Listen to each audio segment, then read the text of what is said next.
Mes chers amis, nous avons rappelé hier que dans le passage de Shekalim, la Torah enjoint chaque homme, âgé de 20 ans et plus, de s'acquitter chaque année de l'impôt du Machatzit à Shekel, le demi-cycle. Les sommes récoltées permettaient ainsi de faire fonctionner le temple de Jérusalem au quotidien, et notamment le fait d'acquérir les agneaux pour l'offrande bi-quotidienne. La Haftara fait également référence à cette thématique puisque le roi Yoash a demandé aux Kohanim d'accepter de leur connaissance Machatzit à Shekel, le demi-cycle, ainsi qu'un certain nombre de dons spontanés.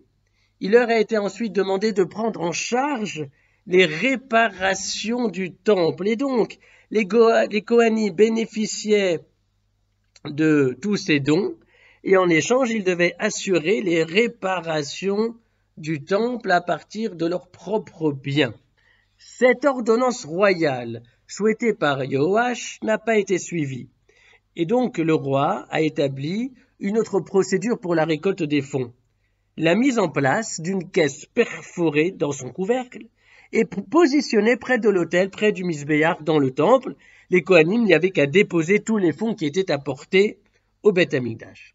Alors, bien sûr, se pose la question de savoir pourquoi la première proposition du roi n'a-t-elle pas été suivie par les Kohanim. C'est que, et on le comprend aisément, les Kohanim ne souhaitaient pas être soupçonnés de quelque détournement de fonds que ce soit. Il leur tenait à cœur de ne pas devoir rendre des comptes, car on aurait pu remettre en cause leur honnêteté. Des langues mal intentionnées auraient pu les accuser de faire ce qu'ils ne devaient pas faire. Et si les Kohanim ne sont plus dignes de confiance, les Kohanim qui travaillent dans le Beth Amikdash et qui offrent les korbanot, alors en fait, c'en est fait de l'avenir du royaume.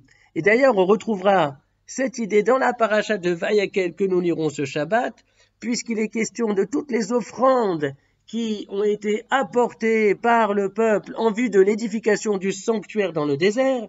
Et à ce propos, dans le chapitre 35 de Shemot, il est dit « Vaikru milifne Moshe et kol hateruma asher eviu bnei Israël » Les artisans ont pris milifne Moshe de devant Moshe, tout ce qui avait été apporté en tant qu'offrande et qui ensuite s'avère nécessaire pour la construction du Mishkan. Et le verset précise bien que les artisans ont pris la matière dont ils avaient besoin, milifne Moshe de devant Moshe. Qu'est-ce que cela veut dire de devant Moshe?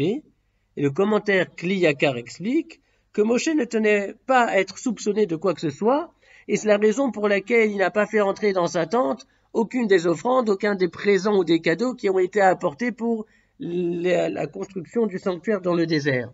L'ensemble des offrandes étaient posées là, à l'extérieur de la tente, en présence de Moshe, et les artisans qui avaient besoin de ces matières pour les travailler en vue de l'édification du mobilier sacré, venaient et prenaient ce dont ils avaient besoin, de sorte que Moshe, tout comme les Kohanim dans la Haftara, était en position de ne pouvoir susciter aucun soupçon.